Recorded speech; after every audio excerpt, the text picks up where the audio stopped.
Aujourd'hui, je suis assez content puisque pour la première fois, j'ai eu un contact indirect avec un praticien local. J'ai simplement rencontré quelqu'un en fait avec qui on a parlé un petit peu et il m'a dit qu'il était allé voir un ostéo dans les villages alentours de la capitale. Donc forcément, je lui ai demandé plus d'informations. Enfin, il m'a pas dit un ostéo, il m'a dit voilà, bon, un thérapeute, mais qui pratiquait des techniques comme il avait pu en voir dans un cabinet d'ostéopathie. Donc très très très curieux, au bout d'un an et demi, d'entendre parler d'un praticien donc vraiment local, parce que bon ici il y a hôpitaux turcs, on a des cliniques qui sont pour la plupart des cliniques gérées par des expats, hein, donc ça va être des Libanais, des Israéliens, des Turcs, Allemands.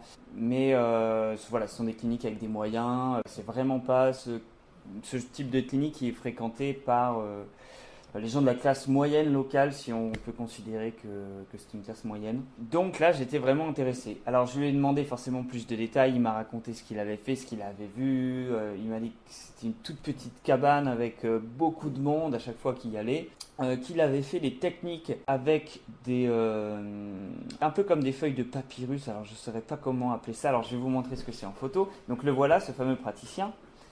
Euh, donc je lui ai demandé voilà, de m'envoyer plusieurs, enfin de me donner en tout cas des informations sur ce qu'il avait fait et il m'a envoyé 5 photos de là où il est allé. Donc il m'a dit que c'était une petite colline à côté d'Abuja. Alors donc là on voit le praticien avec ces sortes de, alors comment dire, ces sortes de tapis, je ne savais pas trop comment décrire ça. Et voilà là où il pratique, on voit ça à gauche, la petite maison là-bas. Et ce qui est intéressant, c'est le panneau devant. Je vais vous montrer ce qu'il y a écrit dessus. Donc on voit écrit Dr Bone. Alors ce qui est marrant, c'est qu'il m'a dit que c'était son vrai nom. Donc Bone, ça veut dire os en anglais. Donc Oshugu Junction, donc ça c'est l'endroit où il travaille. Dislocation, donc les luxations. Hein. Alors on va voir juste après. Il a pris en photo en fait au moment où il était en train de traiter une luxation justement. Donc, dislocation, fracture, injury, donc ce sont les blessures. I treat, God heals. Alors, I treat, ça veut dire, bon, ben, je soigne. God heals, c'est, je sais pas, je dirais la santé de Dieu. Alors, comment traduire ça?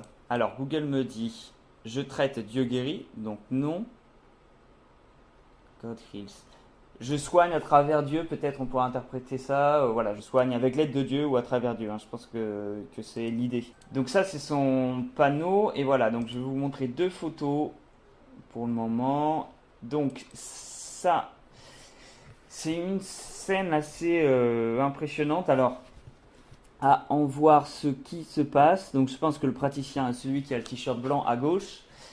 Et j'ai l'impression qu'il intervient sur une luxation de coude certainement vu qu'il est en traction et que, mon avis, ses amis sont là pour un peu l'empêcher de bouger parce que c'est assez douloureux. Donc, lors de la réduction de ce type de fracture, voilà, bon, il faut effectuer entre autres une traction dans l'axe, donc c'est ce qu'il est en train de faire.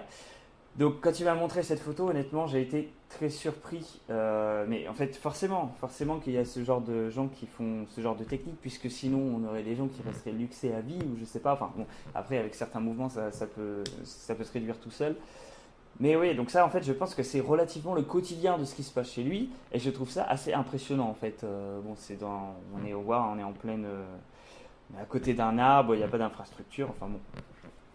Et du coup, quand j'ai vu ça, je me suis dit qu'il fallait absolument que j'y aille. Parce que ça peut être une occasion pour moi d'être confronté à des situations auxquelles je ne suis pas confronté régulièrement ici, mais auxquelles je vais certainement être confronté dans des cas d'urgence. Que ça soit dans le cadre purement professionnel, si quelqu'un vient vous voir en cabinet et qu'il a le coude luxé, vous allez devoir savoir réagir.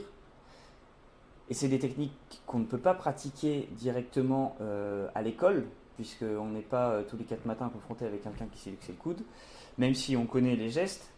Là, ça peut être très intéressant de passer une journée à faire ce type de luxation, parce que ça peut aussi, donc je parlais du cabinet à l'instant, mais ça peut aussi nous arriver malgré tout, que ce soit par exemple le dimanche après-midi, on va voir un match de rugby ou un match de foot, quelqu'un qui se luxe. Si on veut éviter d'éventualiser une anesthésie générale, si le praticien, par exemple le pompier ou l'infirmier qui va être sur place n'arrive pas à lui remettre sur le terrain, si on veut réduire une luxation, on essaye de le faire sans anesthésie ou sinon avec quelque chose par voie orale qui va nous calmer. Ensuite, si ça ne fonctionne pas, on peut souvent passer par le gaz.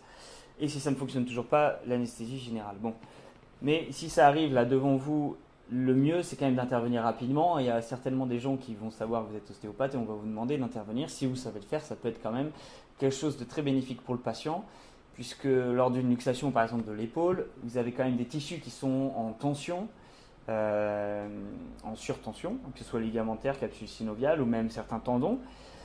Et donc le fait de la remettre rapidement, c'est quand même, ça peut avoir un impact du coup moins important et nous faciliter la rééducation après si les tissus sont restés en surtension une période de temps moins élevée. Donc savoir remettre une luxation, enfin réduire une luxation rapidement, c'est quelque chose qui pour moi est quand même très important quand on est ostéopathe ou kiné. Voilà, si on ne sait pas le faire, on ne le fait pas. Hein.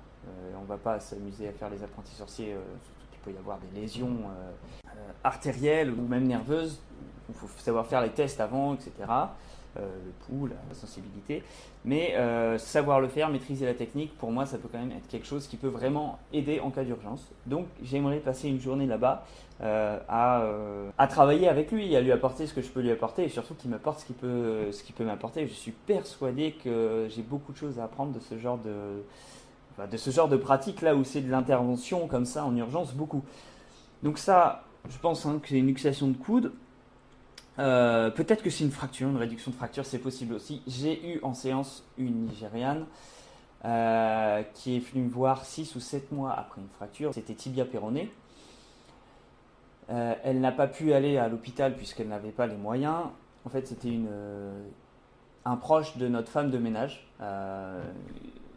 Elle m'a dit qu'il y avait des soucis de santé dans sa famille. Je lui ai dit, bah, écoute, fais-les venir. Ils habitent dans un village à côté. Fais-les venir et je vais voir ce que je peux faire. Et donc, quand ils sont venus, en fait, pour dire les choses simplement, donc il y avait en fait un œdème énorme à hauteur de mi-jambe. Elle marchait quand même en béquille dessus. Et je n'ai pas compris au début ce que c'était. Et je me suis dit c'était tellement énorme que je me suis dit qu'il y avait une rupture tendineuse, peut-être des gastropnémiens, qui avait fait remonter le mollet. Et c'est pour ça que c'était énormément gonflé. Je cherchais c'était, anatomiquement parlant, c'était complètement désorganisé. Forcément, j'avais jamais vu quelque chose comme ça. Et je me suis rendu compte, avec des photos qui m'ont montré, qu'elle avait fait quand même une radio. Et en fait, qu'il y avait une fracture tibia péroné qui n'avait pas été complètement réduite, qui fait que la consolidation s'était faite avec un tibia et un péroné tordus. Donc elle prend appui depuis 2 ou 3 mois, elle a mis quand même 4 mois à remarcher, sur des os qui ne sont pas bien solidifiés. Donc là c'est des cas extrêmement difficiles à gérer. Cette dame-là ne pourra plus jamais remarcher normalement de sa vie, à moins qu'on recasse et on ressoude dans l'axe, ce qui est difficile et qu'on ne peut pas forcément faire dans des hôpitaux civils.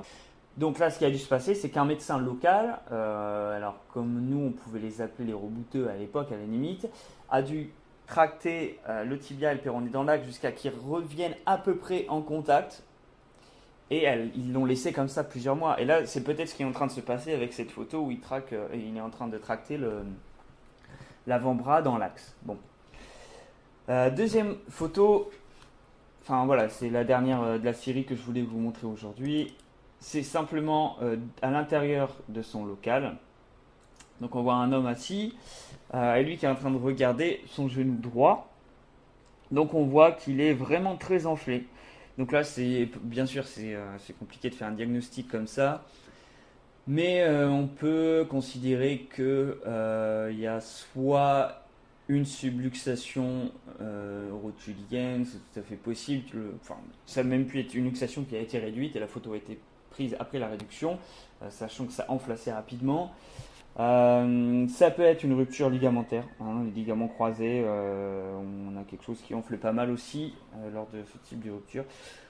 Est-ce qu'on peut envisager une fracture? Difficile à dire, c'est possible aussi. Peut-être un ménisque, voilà, difficile à dire comme ça si on ne met pas les mains ou qu'on n'a pas de radio. Donc cet homme-là, il traite quand même des pathologies qui sont importantes.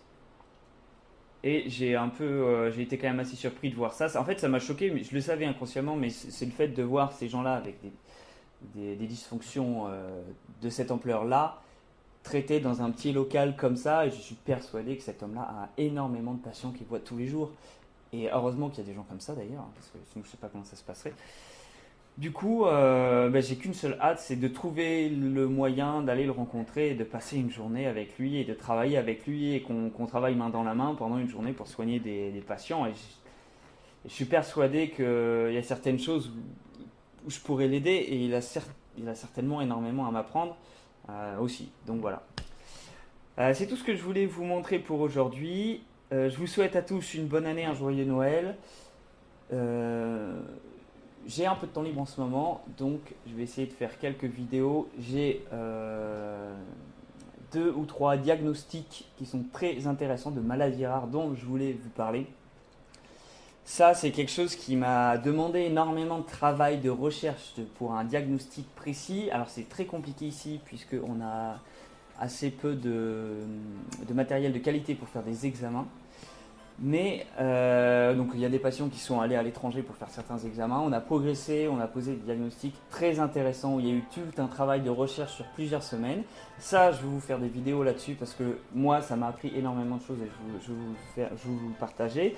Ensuite, j'ai eu 3 séances en anglais qui ont été filmées de A à Z. Je suis en train d'essayer de faire le montage. Et ça, je vais vous le partager pour ceux qui veulent savoir comment faire des séances en anglais avec un vocabulaire réduit. Je ne suis pas du tout un anglophone de langue maternelle. Mais maintenant, j'ai aucun souci à faire des séances en anglais avec du vocabulaire basique et on se comprend très bien. Donc ça, je vais vous le montrer. Donc c'est en gros 5 vidéos que j'espère avoir le temps de vous fournir l'année qui arrive. Donc n'hésitez pas à suivre la chaîne YouTube si ça vous intéresse.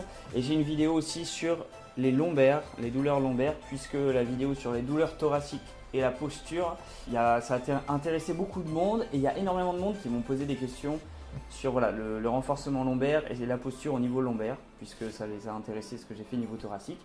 Donc voilà, ça risque d'être la 6e vidéo de l'année qui arrive. Donc j'espère avoir le temps de faire tout ça. En tout cas, moi ça m'intéresse beaucoup. J'espère que cette vidéo vous a plu. Et je vous dis à très bientôt. Voilà, bye bye. Bonjour tout le monde. Alors aujourd'hui, on va parler de ce qu'on voit régulièrement sur Facebook en publicité. Ce sont des correcteurs de posture en fait.